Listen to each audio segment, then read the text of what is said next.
Muito bem. Boa noite, Laudeci. Tudo bem? Está chegando outras pessoas. Nós estamos iniciando ou reiniciando. Terezinha, boa noite. Tudo bem? Estamos reiniciando o nosso estudo, né? Na semana passada nós estávamos na semana da valorização da vida na nossa casa, através das nossas lives. E nesse horário nós estávamos tendo uma palestra do NEP, não é? Falando sobre exatamente valorização da vida. Boa noite, Luciana Barbosa, Sandra. E então nós não tivemos, na semana passada, o nosso estudo do Evangelho. Olha o Petrônio, que é um prazer muito grande tê-lo conosco, Petrônio, mais uma vez, esse Garcia Moreno, não é? Está chegando a Rosa Fontes. Essa não sei se é a primeira vez que eu a vejo aqui, mas estou lendo o seu nome pela primeira vez, viu, Rosa? Boa noite, seja bem-vinda. Os demais já são conhecidos até agora, tá? E hoje nós vamos retomar o nosso estudo. Nós estávamos falando semana passada, anterior à próxima passada, estávamos tratando da manifestação crística, não é? Como é que o Cristo em nós se manifesta? O Cristo em nós. Como é essa sequência? Porque o Cristo já é a fase evoluída da centelha divina após passar por todos os reinos, todos os processos, todo o processo de estágio em várias e várias espécies da natureza. E a manifestação crística é exatamente quando o Cristo, a condição crística, que é a condição de pureza, de perfeição, a qual nós estamos destinados, digamos assim, quando alcança esse estágio, nós então nos colocamos já na condição de Cristos, tá? Assim como Jesus. Muitas pessoas, só para lembrar, imaginam que Cristo era o sobrenome de Jesus. Não, Cristo é a condição espiritual de evolução dele. Então, Jesus ou Cristo. E ficou Jesus Cristo, não é? Mas, na verdade, o Cristo é exatamente essa condição do Espírito no estágio máximo da sua evolução. Então, Jesus já estava no estado crístico quando estava conosco aqui. Já estava antes e continua evoluindo, porque nós, enquanto espíritos, continuamos evoluindo sempre. Não deixamos nunca de evoluir. E nós deixamos no ar ainda uma questão interessante. Boa noite, dona Creuza. Nós deixamos no ar aquela pergunta que diz por quê? Por que Deus não fez de outra forma? Não é porque desse jeito e por que não? Não é porque Deus fez assim e não diferente. Boa noite, Leila, chegou agora, boa noite. Boa noite, Roberto. Olha o Roberto. Roberto, no caso, é Silvia, não é isso? Só para lembrar que ontem estava conosco. Tá? Tenha uma boa noite. Então, essa pergunta é uma pergunta que nós fazemos direto. Por que Deus fez dessa forma? Porque ele já não nos criou perfeitos, né? Porque já não poupou de nós passar por tantas dificuldades, passar por tantas dores, tantos sofrimentos, tantas angústias, tantas misérias. Por que ele não nos poupou disso? Ele não é Deus? Ele não é o Deus, segundo dizem as pessoas, o Deus do impossível? Por que ele fez a gente assim, tendo que passar por tudo isso? E essa pergunta, naturalmente, olha, a Shirley chegou, boa noite, Shirley. Então, isso aí, Anjos, está conosco mais uma vez, boa noite, seja bem-vinda. Então, nós precisamos entender que as leis, eu já falei semana passada, quando nós tivemos nosso último encontro, né? Que as leis, elas são imutáveis, elas servem para tudo, para todas as coisas, tá certo? Então, como Deus é imutável, Deus não evolui, as leis foram criadas assim, para serem respeitadas, para atingir a todos, indistintamente. Então não seria Deus, porque até pelo fato de ser Deus, queria quebrar as próprias leis. Não faz o menor sentido. Então é assim, para que nós possamos alcançar a evolução. Tá? Olha a Isolda aí. Seja bem-vinda, Isolda. Esse nome não vai me sair da cabeça, viu? E Cília, olha a Cília, Cília dos Gatos, companheira de Isa. Tudo bem, né, Cília? Então, é importante que nós possamos dizer o seguinte, que Deus, ele respeita as leis que ele criou. Tá? Diferentemente de nós, né, os homens, que nós somos do tipo assim, faça o que eu digo, não faça o que eu faço. Então nós estabelecemos lei para os outros e nós não cumprimos essas leis. Não é? Olha o Saulo, como é que vai? Saulo Lapa, seja bem-vindo também. Tá? Então é importante que nós tenhamos isso em mente. As leis foram regidas, foram criadas por Deus e essas leis também por ele, por Deus, são obedecidas, até porque seria um contrassenso. Não é verdade? De maneira que nós estamos chegando a essa questão, só para finalizar algo que nós deixamos pendente nesse nosso último encontro. Né? Por quê? Porque Deus fez dessa forma e não diferente. E o nosso querido Carlos Torres Pastorinho disse, não sabemos. Tá? Por que nós não sabemos? Olha, o Ivan chegou aí. Por que nós não sabemos?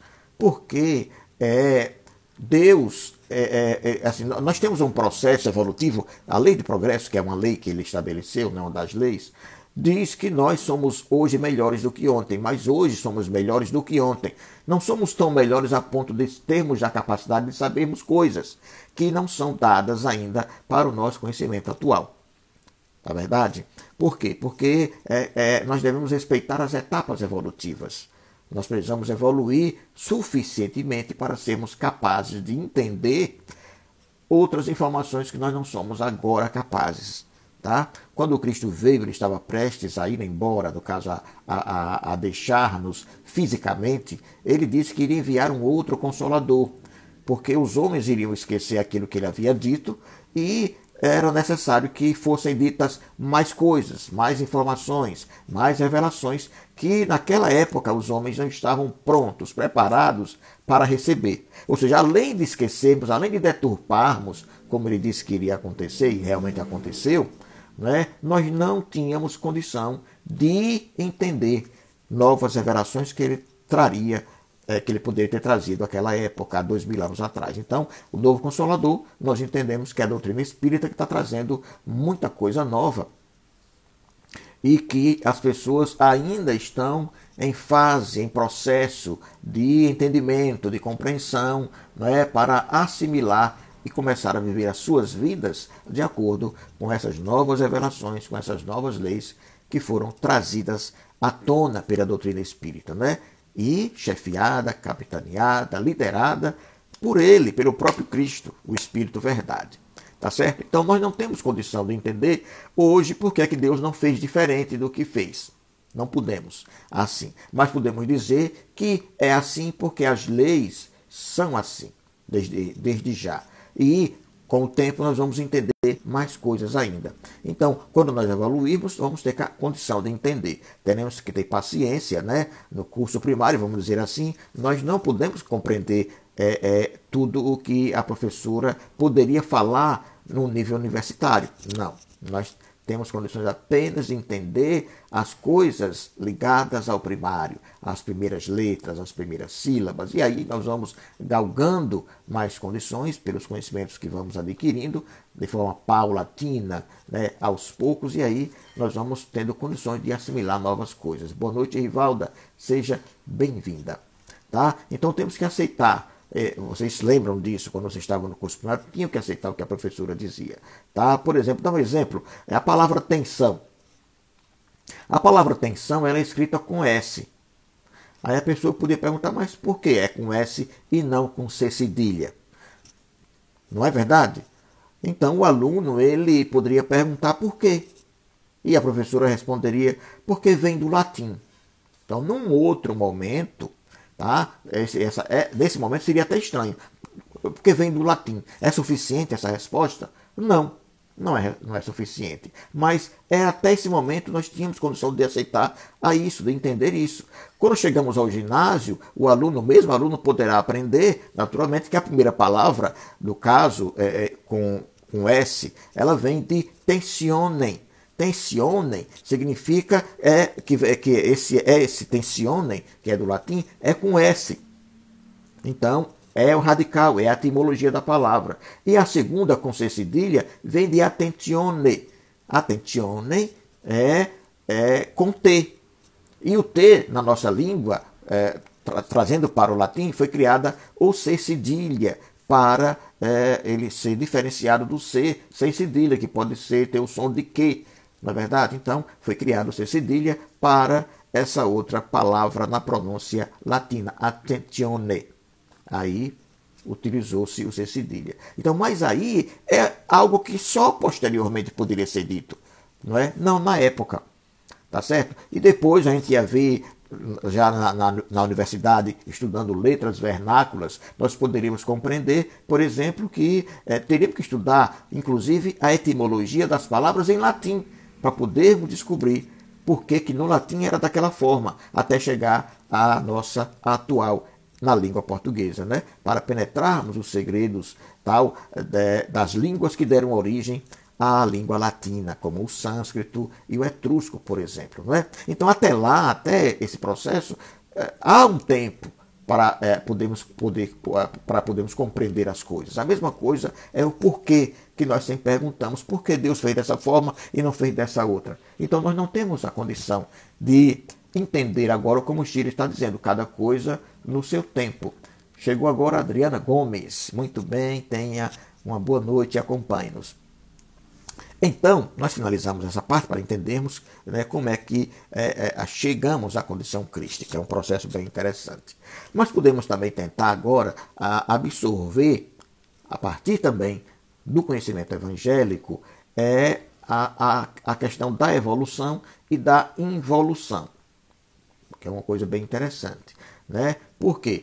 Porque quando nós falamos em centelha divina, que já saímos das mãos do Criador, luz, né? É um luz, então já somos perfeitos quando saímos das mãos de Deus, mas um perfeito no sentido de termos a origem na perfeição. Não é? Somos um raio da luz divina, portanto, se somos raios da luz divina, temos essa cota de perfeição, porque a luz de Deus, a luz divina, Deus é perfeito. Mas, quando chegamos como nós falamos, né, as semanas passadas, reduzindo o nosso padrão vibratório, chegando mais próximo à matéria, né, diminuindo a vibração que nós nos vestimos com a matéria, então o que acontece? Nós nos vestimos de ignorância e de simplicidade. Nós não temos conhecimento de nada, somos completos ignorantes, não sabemos de nada e também simples. Não temos todo o aparato da intelectualidade, não temos nada, tá certo? E preciso que nós comecemos a sair dessa forma bruta, dessa forma simples e ignorante para a evolução. Então é como se nós descêssemos, como nós falamos semana retrasada, como está no Gênesis, né? o decaído, né? A queda dos anjos, que nós falamos, na simbologia, viu gente? Nenhum anjo caiu, não. Para deixar bem claro isso. É apenas uma simbologia da queda dos anjos. Essa queda, no caso da pureza, chegando puro, simples, ignorantes, e quando entramos na matéria, quando temos a necessidade da matéria para buscar a nossa própria evolução pela nossa meritocracia, ou seja, pelas nossas escolhas, pelas nossas opções, aí então o que acontece? Dá a impressão de que houve uma involução. Mas é apenas impressão. Na verdade, é apenas um ponto de retomada, tá certo? Para chegarmos de volta até Deus, através das buscas, das escolhas, né? Das nossas ações, das nossas atitudes, até chegarmos lá. Então, esse processo... Viviane, boa noite, Viviane e Yasmin. Então, esse processo é o processo natural, tá? Porque se não for dessa forma, por que Deus estabeleceria leis? Para que serviriam as leis? Tá? Então, é necessário que seja dessa forma, é inexorável, digamos assim, para que então nós comecemos a trilhar todo o processo evolutivo obedientes às leis. Temos que obedecer, temos que nos disciplinar. E exatamente o fato de nós transgredirmos essas leis de vez em quando causa-nos sofrimento, causa-nos dor, causa-nos decepções, causa-nos angústias e várias outras coisas que nós sentimos, porque nós infringimos E aí retomamos na fieira das reencarnações que nós aprendemos com a doutrina espírita, não é? Então, vamos estabelecer para que vocês possam entender. Não sei se seria até interessante. Se eu tivesse um quadro, ficaria mais fácil. Porque nós falamos sobre a tríade, não foi? A tríade, ela é composta da centelha divina, como nós já falamos, já comentamos, né? Da mente e do espírito. Vamos colocar assim, essa é a tríade, né? Da manifestação crística, lembra, né? Não é aquela trindade que nós falamos sobre corpo, perispírito e espírito, não é essa. É a tríade de manifestação da centelha que nós acabamos de trabalhar. Então, começa com a centelha divina, que desce à mente, que é formada com o tempo, e o espírito, que quando ele individualiza-se, ela vem na condição de princípio inteligente, como nós já estudamos, aproxima-se da matéria, quando vem até a matéria, nesse processo de evolução do princípio inteligente até a sua individualização, ao mesmo tempo ela vai criando, não é, esse processo da mente, não é, e espírito. E aí é todo um processo maravilhoso de crescimento. Então nós vamos representar assim esse triângulo, que forma um triângulo sendo uma tríade, colocando a centelha divina, a mente e o corpo. Tá certo? Num triângulo. Mas precisamos também representar o quaternário, né? Que o quaternário é a personalidade. Como é formada a personalidade? Então, ela é formada no quadrado, são 4 os fatores dessa personalidade. No traço inferior do quadrado, vamos estabelecer um quadrado assim, ó, tá? Então, na parte inferior do quadrado, nós vamos colocar, digamos assim, a matéria.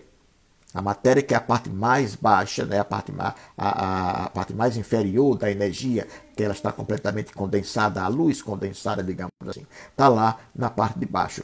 O vertical à esquerda, do seu lado daí, né? Essa linha vertical, nós podemos representar o duplo etérico, né? Que é o duplo do espírito, né? E do outro vertical à direita seria o corpo astral. Então, um está ao lado do outro, né, em contraponto, né, paralelos, mas em oposição ao mesmo tempo. E na parte superior, né, por cima dessas linhas verticais, aqui em cima, nós vamos encontrar o intelecto.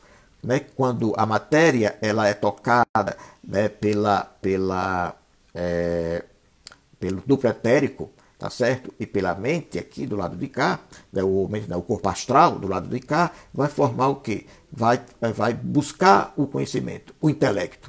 E fecha-se quando tem o intelecto, é a parte de cima, aí fecha-se a personalidade. Aí está sendo formada aí a parte como se organiza a nossa personalidade, como nós nos manifestamos, como nós lidamos com as pessoas com quem nós nos relacionamos ao longo das várias e várias reencarnações. Então, essa representação, nós vamos colocar o triângulo, tá? O triângulo baixinho, porque ele vem da luz, da fonte de luz divina, ele vem puro, vem iluminado, tá certo? Mas ele vem, como nós já entendemos, vem simples e ignorante. Então, ele vem escuro, trevoso de conhecimento, ou seja, não conhecendo nada. Então, esse quadrado ficaria dentro do triângulo, o quadrado dentro, que é a personalidade, né? A formação da personalidade escura, quando vem de lá para cá. Quando desce, porque ainda vai ter contato com matéria, vai formar o seu duplo etérico, vai formar o seu corpo astral, né, que é o perispírito, para juntos conseguirem conhecimento suficiente para formar o intelecto, fechando aí a personalidade. Tá? Com o tempo, esse processo vai fazendo o quê? Quando chegar a matéria, vem a luz, quando vai se aproximando da matéria, o triângulo ele vai reduzindo. Por quê? Porque ele vai passar... E voltamos porque deu um pequeno problema técnico aqui. E quando ele vai descendo de lá da espiritualidade, como foi dito, né? Vem caminhando da origem, da fonte luminosa divina, ele vem e vai reduzindo, porque o raio reduz, vai reduzindo, e vai então encontrar-se com a matéria densa, né? para então começar o seu caminho de volta, o seu caminho, digamos assim, do filho pródigo. E nesse processo, tá certo? A centelha divina reduz e fica como se fosse dentro da matéria. Então, aquele triângulo que estava com o quadrado escuro dentro, ele fica numa posição inversa. Ele acaba ficando achatado, pequenininho, dentro do quadrado escuro, que é quando aí vai começar a se formar novamente o processo de retorno, até que novamente o quadrado vá diminuindo, ele vai deixar de ser escuro e vai ficar claro, branco, o triângulo aumenta, porque aí manifesta-se, né, o Cristo, que é a centelha divina, mas só que essa manifestação da centelha divina na condição crística já é eivada de conhecimento, de maturidade, de entendimento, de sabedoria, porque já chegou à condição da pureza e chega então à face do Pai, à face divina, que é o processo que nós precisamos realizar em nós e que estamos realizando, conforme disse, por exemplo, no Evangelho de Lucas, ele disse: o reino de Deus está dentro de vós. Lembram que ele disse isso? De que forma é? Então, é o Cristo que já está dentro da gente. Tá? Essa centelha, essa luz, esse eu profundo, esse eu divino que está aqui em nós. Nós precisamos apenas então somente desenvolver, porque aqui dentro nós estamos potencialmente com o reino. Assim como poderíamos dizer ao mineral, por exemplo, né, o reino mineral, que potencialmente ali dentro dele está o reino vegetal. E também poderíamos dizer ao reino vegetal, ao vegetal, que potencialmente ali dentro dele estaria o reino animal. No reino animal, o reino hominal, que seria o homem. E no reino hominal, aí vão, né, o reino de Deus.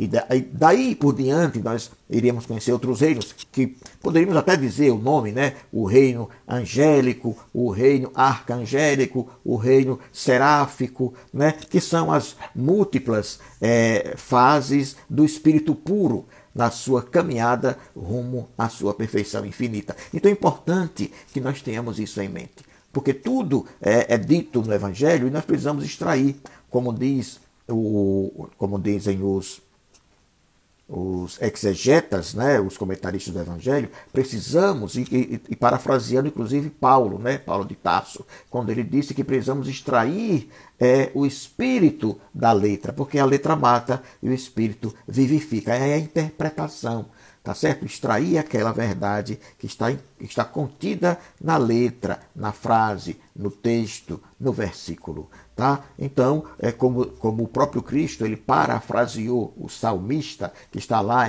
nos Salmos, no Salmo 82, o versículo 6, né? Dentro desse Salmo 82, está lá dizendo: vós sois deuses. O próprio Cristo disse, quando disse: sois deuses, fareis um dia tudo o que eu faço e muito mais. Ou seja, ele estava dando o norte, dizendo que nós já temos dentro de nós essa centelha, essa luz. Temos já o Cristo potencialmente dentro de cada um de nós. Só precisamos fazer com que ele brilhe, com que ele saia da couraça de imperfeições que possuímos ainda, né? Pelos nossos erros, pelas nossas escolhas que nós fazemos no nosso dia a dia ao longo das várias reencarnações que já tivemos e que ainda teremos, até que nós tiremos todas as cascas de imperfeição que ainda existem em nós. Todo esse é um processo, tá certo? Em que nós iremos evoluir, nós vamos chegar, graças a Deus, à condição crística. E vamos dizer até como Paulo, sempre repito isso porque eu acho muito lindo, quando ele disse, já estava próximo de desencarnar, e ele disse: já não sou eu mais quem vive, mas o Cristo que vive em mim. Ou seja, ele já estava, né, sentindo essa pureza, essa angelitude, essa condição crística nele, né, de já não se importar tanto com a matéria, já não se apegar mais, já amar incondicionalmente, já entender, compreender, inclusive os seus próprios verdugos, que ele sabia que ia ser assassinado, e ele já perdoava antecipadamente, porque ele sabia que fazia parte de todo o processo evolutivo dele. Então é um processo muito bonito que nós precisamos aprender também desde já. não conformando, mas resignando-nos com a nossa busca. Olha o Jason, olha que prazer, nosso querido Jason, aqui entre nós. Que Deus abençoe, Jason. Muita paz para você, tá? Então, nós precisamos aprender ainda que a razão da nossa evolução e o porquê dela é interessante, né? Partindo da centelha do foco de luz, né? Essa centelha que está dentro de nós, por uma necessidade intrínseca, que é uma necessidade que é inerente, faz parte dela mesma, né? Iluminar-se, irradiar também. Então, também ela, por necessidade também intrínseca, né? Ela, sendo de essência divina, a sua existência é uma existência real, mas também ela é objetiva, é um eu real também. Além de ser divina, ela também é individual, é um eu, é uma individualização, porque ela dá origem à individualização do espírito, né? E ele passa a ser, digamos assim, olha que redundância, passa a ser um ser com existência também real e objetiva e participante da essência divina. Mesmo que nós estejamos individualizados, vamos dizer assim, distanciados, vamos colocar, didaticamente falando, da própria fonte de luz, como qualquer raio à distância, ele está distante, mas não está separado, não é? Está unido, mas é uma individualidade. Somos individuais. Não podemos esquecer disso, não é? Tá certo? E podemos dizer ainda, não é, que, em outras palavras, que atuando por meio de um espírito, né, que ela, a centelha, ajudou a individualizar, o espírito ainda simples e ignorante, ou seja, não sábio, que não tem conhecimento, esse eu profundo, esse eu divino, essa centelha, ela precisa fazer com que esse espírito, agora individualizado, ele possa se expressar por seu intermédio. Então ele começa a evoluir a partir da onde? Do átomo. É o processo de fazê-lo chegar ao ponto máximo, que é o estado crístico. Começa do átomo. Então, do átomo, olha que coisa linda, né? Até chegar à condição que nos cabe todos atingir, que é a condição da plenitude de Deus dentro de nós, como está em João capítulo 1, versículo 16. Então, entre o estado da simplicidade, da ignorância do espírito, até o estado final, que é o de perfeição, de sabedoria pura e tudo, a distância ela é inimaginável. Nós não temos como medir essa distância, até porque varia de espírito para espírito, varia das escolhas de cada um. Então nós vamos escolhendo. Olha, a Adriana chegou, mas já estava, Adriana, você ou não? Me parece que não. Laudeci, olha ela aí. Então, nós possuímos esse veículo. Não é? O eu profundo já possui um veículo pelo qual ele pode se manifestar total e completamente. Né? Então, chega ao fim essa evolução. Qual essa evolução podemos conceber também em pequenez e atraso, porque é um processo inicial. Tá? Jamais alcançará o infinito, que é sua meta, se ela não evoluir. Ou seja, se não sair do estado de inércia, que nós precisamos. Né? Olha a Andréia chegando aí. Essa Andréia já estava aí, não é verdade? Não, quem conhece matemática, quem tem uma ideia sobre matemática, vamos comparar essa afirmativa da hipérbole, por exemplo, e verá que estamos com a razão. Por aí vamos entrever que a ciência e a matemática, que é a ciência por excelência, né, é a pesquisa da divindade que está contida em todas as coisas.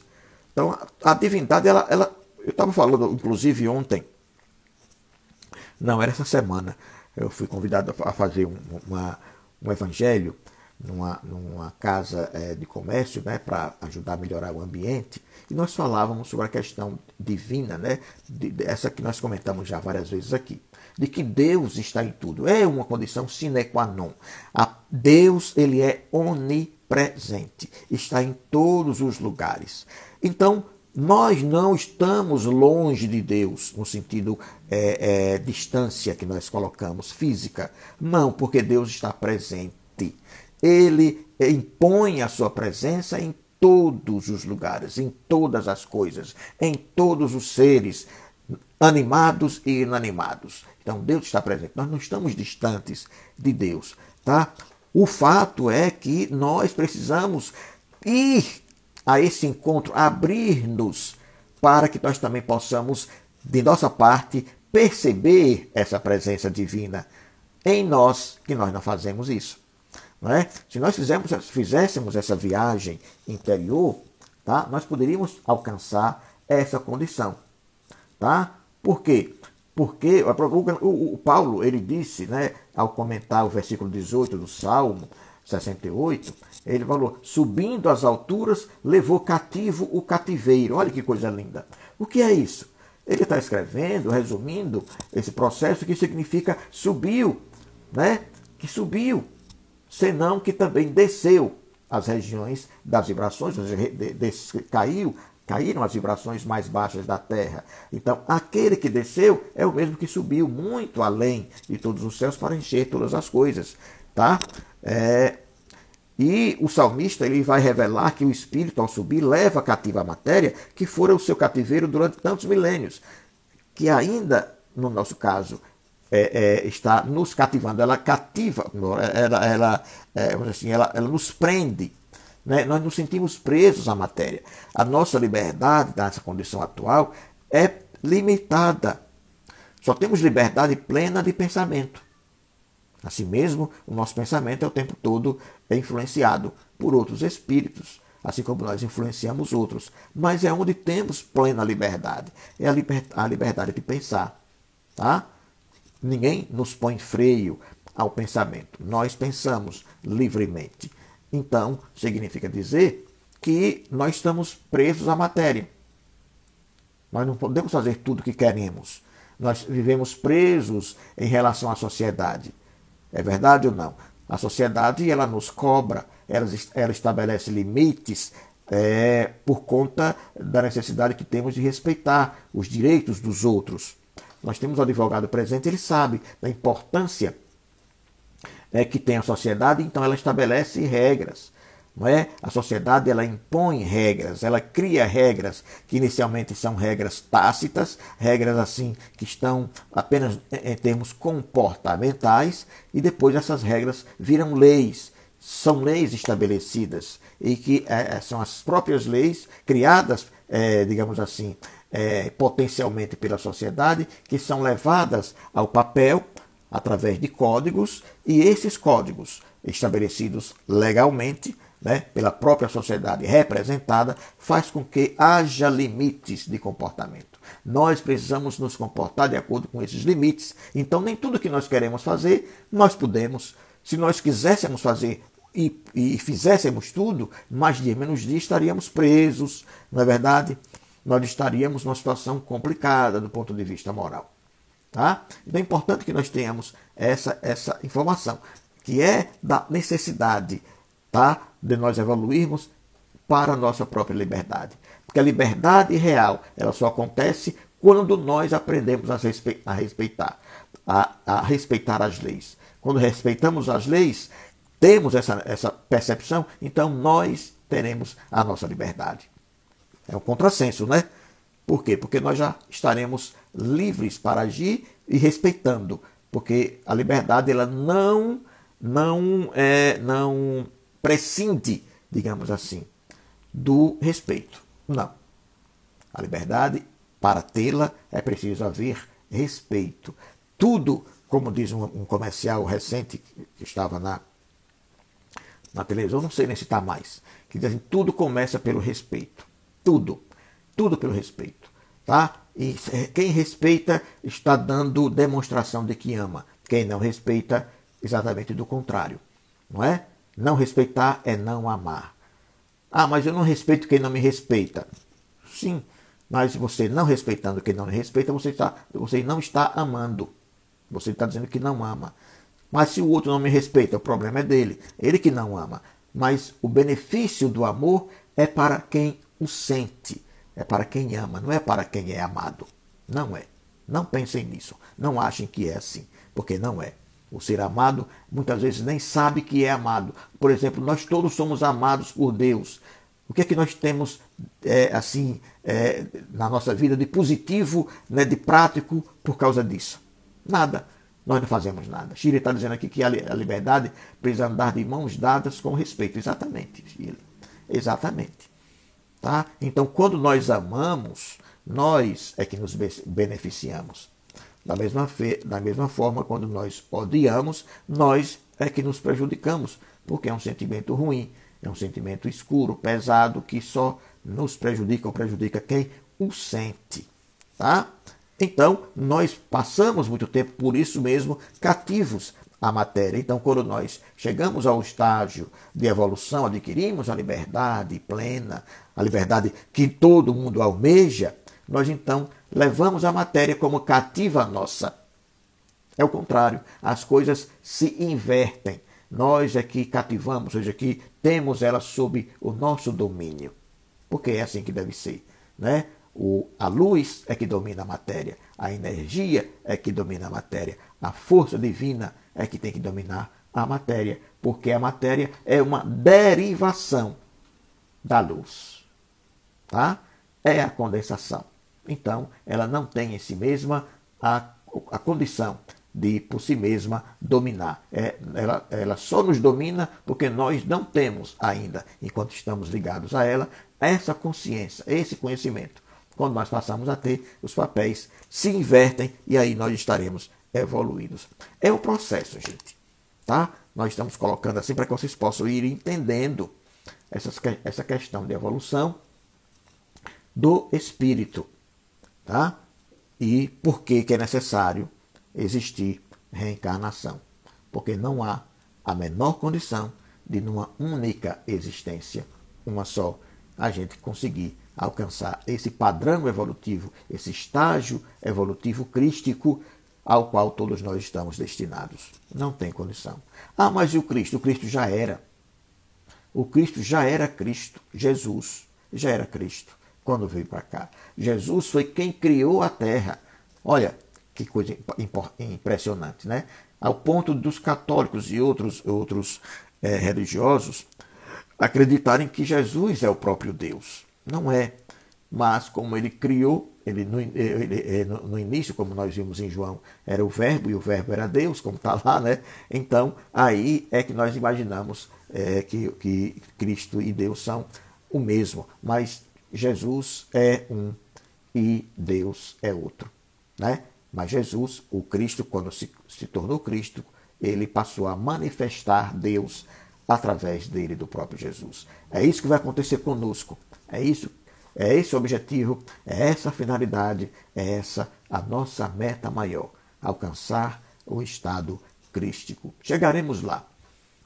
Não demora, viu, gente? Não vai demorar.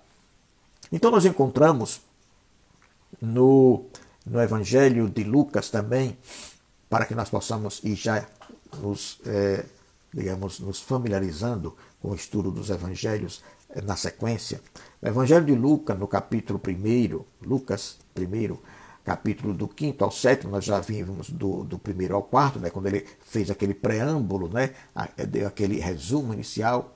A Adriana está perguntando aqui, mas e o Cristo? Estava pensando nisso. Mas você entendeu, não é, minha querida Andréia? Mas e o Cristo? Estava pensando nisso. Qualquer pergunta, fique à vontade, viu? Então, em Lucas, no capítulo 1, versículo do 1º ao 4º, era um preâmbulo, que nós já chegamos, já falamos, né, que ele estava falando sobre a manifestação crística. Olha que nós estamos falando tudo isso do 1º até o 4º versículo do capítulo 1 de Lucas. Agora, do 5º ao 7º, ele vai dizer para a gente algo que é interessante. Porque agora ele vai começar a descortinar a chegada do Cristo aqui.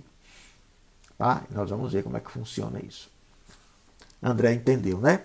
Então, nos dias de Herodes, é o versículo 5º, ele diz assim: nos dias de Herodes, rei da Judéia, houve um sacerdote chamado Zacarias, que era da turma de Abia. Sua mulher era descendente de Arão e chamava-se Isabel. Palavras de Lucas. no quinto versículo. No sexto ele acrescenta: ambos eram justos perante Deus, andando irrepreensíveis em todos os mandamentos e preceitos do Senhor. Do sétimo, e não tinham filhos, porquanto Isabel era estéril, e ambos estavam em idade avançada. Lembram, vocês que já ouviram falar da história? Que bom, minha querida Andréia, que você entendeu a minha explanação. Que maravilha. Então, nesse processo aqui, nós vamos começar a trabalhar, né, a chegada inicialmente de um dos precursores do cristianismo. Tá? Temos um fato real, vamos entender, que se passou. E se passou logo antes da chegada de Jesus a este planeta. Esse fato, narrado por Lucas. O nascimento do precursor João, que foi denominado o Batista, porque ele batizava. Veja que os nomes nem sempre são como nós imaginamos, né? O nome dele não era João Batista, ele era João o Batista. Por quê? Porque ele batizava. Tá? Então era João. E a ocorrência disso havia sido predita, a chegada dele havia sido predita por vários médiuns. Lá atrás, os profetas, com muita antecedência, séculos antes, eles haviam anunciado.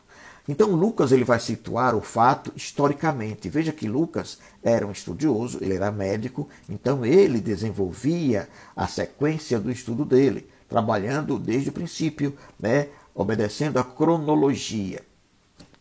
Tá certo? Então, historicamente, ele apresenta ao leitor a época do acontecimento. Né? O pai de João, ele vai dizer o seu nome, idade e profissão, e a mãe, dando-lhes, no caso, inclusive, filiação. Então, temos que Herodes era o rei da Judéia, tá certo? À época, e que fora nomeado pelo Senado no ano 40 antes de Cristo. Tá? Então, antes de Cristo nascer, 40 anos antes, Herodes fora nomeado pelo Senado e tomou Jerusalém no ano 37 a.C., 3 anos depois. Portanto, ele toma Jerusalém e ele morre no ano 4, antes da era cristã ainda.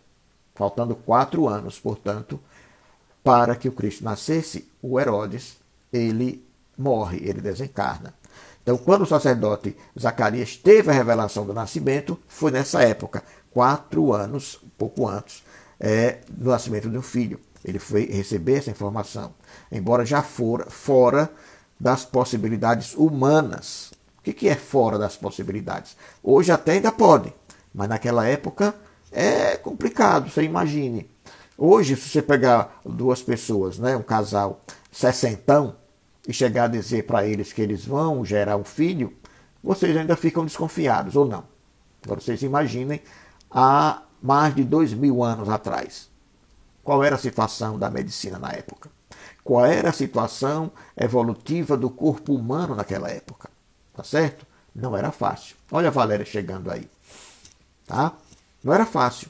Então, quando o sacerdote teve essa revelação do nascimento de um filho, ele já estava fora, né, da condição daqueles homens, né, do pai Zacarias e da esposa dele, de terem um filho de parto normal, natural, pelas vias naturais. Tá certo? Então, tanto Zacarias quanto Isabel, naturalmente, ficaram espantados. E eu não duvido que eles tenham duvidado. Não duvido que eles tenham duvidado. Então, os fatos, eles são claros. E não necessitam, nesse caso aí, de apresentação. Tiago comentou alguma coisa aqui? Está dizendo aqui que ele comentou. Deixa eu ver onde foi que ele comentou aqui. Só para dar uma olhada. Não foi aqui onde eu possa ver, não. Deve ter sido no chat aqui, ele fez o comentário. Mas, independentemente disso, né, muitos ensinamentos, vamos entender, vão transparecer dessa narrativa singela. O fato está narrado, é para que nós possamos entender. O fato está narrado, nessa época o sacerdote veio, comunicou a Zacarias e a Isabel que eles iriam ter um filho. Tá? Isso foi estranho, mas aconteceu. Tá certo? Mas quais são os ensinamentos que nós podemos extrair daí? Olha, Herodes, o Grande, como toda a sua linhagem era considerada o Grande, não era israelita de raça. Olha que é importante a gente buscar essas informações. Ele era um idumeu, convertido à religião judaica. Não fazia parte pelo sangue do povo hebreu. Não era consanguineamente hebreu. Herodes ele representa o homem ainda animalizado, o homem ainda praticamente sem sentimentos. Era a força material, a força despótica, um ditador que apenas buscava conforto. Era a parte do quê? Do reino mineral. Aquela parte mais de estar mais acomodado. Tá? E as sensações físicas que ele possuía eram aquelas sensações que nós já entendemos que pertencem ao reino vegetal. Mas tinha também as emoções, ainda brutas, relativas ao reino animal. E ele se preocupava somente com a matéria terrena transitória. Ele se preocupava com o poder, né, que para ele era a única realidade. Era a única coisa que podia dar a ele toda essa condição. Porque é palpável, era palpável e é palpável a nós nesse momento. Né? O que é que nós queremos? Se a gente for analisar, nós não somos tão diferentes assim do Herodes, não é? Nós temos isso, nós gostamos do conforto, nós gostamos do dinheiro, gostamos de ter as coisas, nós gostamos de ter o poder. É assim que nós queremos ser ainda. Todos, assim, algumas exceções que existem, graças a Deus. Mas a busca é essa. Né? Se vocês verem, nós estamos numa época da política, não é? Das campanhas. As pessoas estão querendo isso. Tanto os que apoiam quanto os que são apoiados e que vão eleger-se, ou então que estão em campanha ainda. Eles estão buscando esse poder, né, esse conforto. E aqueles que apoiam também estão buscando, quer queira, quer não, uma sobrazinha. Né? Alguns vão querer um emprego, uma coisinha, né? Uma vaga de assessor parlamentar, né? Uma vaga, um CC, buscando o conforto, buscando o não fazer nada, né? O trabalho fácil, ou melhor, o emprego fácil. Nós somos assim ainda. Então, naquela época, a diferença para a época de hoje era muito pouca. Então, diz o evangelista que Herodes era o rei da Judéia. Olha como ele colocou. Vamos observar. Judéia significa louvor, olha, significa louvor a Jeová, a Yahvé, que é a fase típica da personalidade, tá? Que ela ainda está sujeita nesse momento a quê? Aos ritos e a liturgias exteriores da religião. Tá? Então vamos notar aí ainda que o Novo Testamento ele aparece com frequência a oposição entre as duas localidades, tanto a Judéia quanto a Galileia. Tá? A Galileia ela significa a região cercada e ela exprime o ambiente da individualidade. Ele não é cercado, né? Ele é indivíduo, ele é ele só, o eu individual. Né, que é o horto florido, ou seja, a região inacessível ao vulgo, que ela está, de certa forma, isolada do povão, que é, no caso, a sensação da proteção. Ela está cercada para que os profanos nela não possam penetrar, ou seja, indivíduo. Não é assim que nós somos? Nós não queremos ser violados, não queremos ser desrespeitados, não queremos ser contrariados, não queremos que ninguém nos invada a nossa condição. Não queremos ser contrariados. Isso é questão individual nossa. Não é? Então, a Galileia significava essa região. Veja como é interessante. Não é? Então, logicamente, Herodes, que era o rei da Judéia, né, ele só podia ser rei, dominador, um déspota, um tirano da Judéia, isto é, da personalidade inferior, já que só as coisas terrenas e materiais constituíam seu domínio absoluto. Então, ele só tinha isso.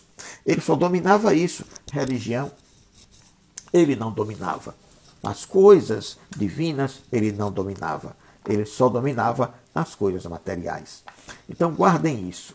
Tá? Guardem isso, que a gente possa, a gente vai se envolvendo nessa busca dessa interpretação, desse comentário a respeito do espírito extraído da letra. Não é porque a expressão nos dias de Herodes, ela vai nos demonstrar que o simbolismo que nos vai ser apresentado sobre a copa dos fatos, né, naquela parte superior, a capa que vai cobrindo a realidade dos fatos, né, que se realizaram na época, ele deve ser procurado na época em que a humanidade era preponderantemente materialista, cogitando, né, tão só dos interesses dos corpos físico, sensitivo e emocional. Era uma época assim.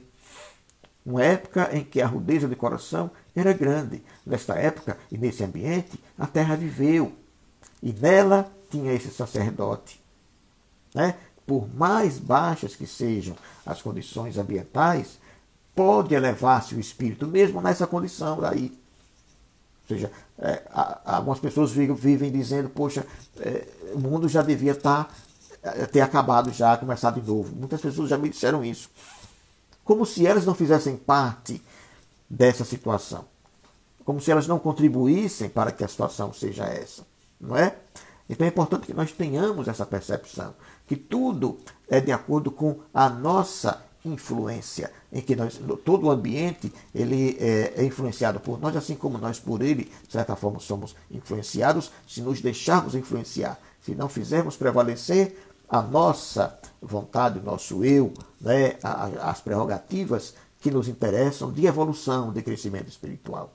Tá? Então nós vamos parar por aqui, porque nós estamos invadindo agora esse processo, né, de entendimento da letra, né, para não ficarmos sem necessariamente deixar de lado a própria letra, porque a letra ela marca um fato real, uma situação real, mas é dessa situação real, desse contexto que está lá no Evangelho, que nós precisamos extrair o significado, extrair a espiritualidade que ali está inserida, que está guardada ali nas entrelinhas para o nosso crescimento, para o nosso entendimento. Ok, gente. Nos próximos estudos que nós vamos fazer, nós vamos pegar algumas pinceladas do Evangelho segundo o Espiritismo, que é para a gente ir entendendo. Nós vamos chegar já, né, aquela parte que é o início, que é o primeiro capítulo do Evangelho, quando ele vem dizer que eu não vim destruir a lei e o Cristo. Mas até lá, precisamos passar por essa fase. Tá certo? Aguardem que nós chegaremos lá. Eu gostaria de saber se vocês entenderam até aqui aquilo que nós estamos estudando. Né? Se foi interessante para vocês, o Danilo chegou, né? Bateu uma palminha, eu não sei se ele chegou cedo, chegou tarde e tal. Vamos ver aqui como é que está a situação. Ilma chegou, boa noite, Ilma. Nailce, minha querida Nailce chegou, Micaela, boa noite para você, Dona Marlene. Muito bem.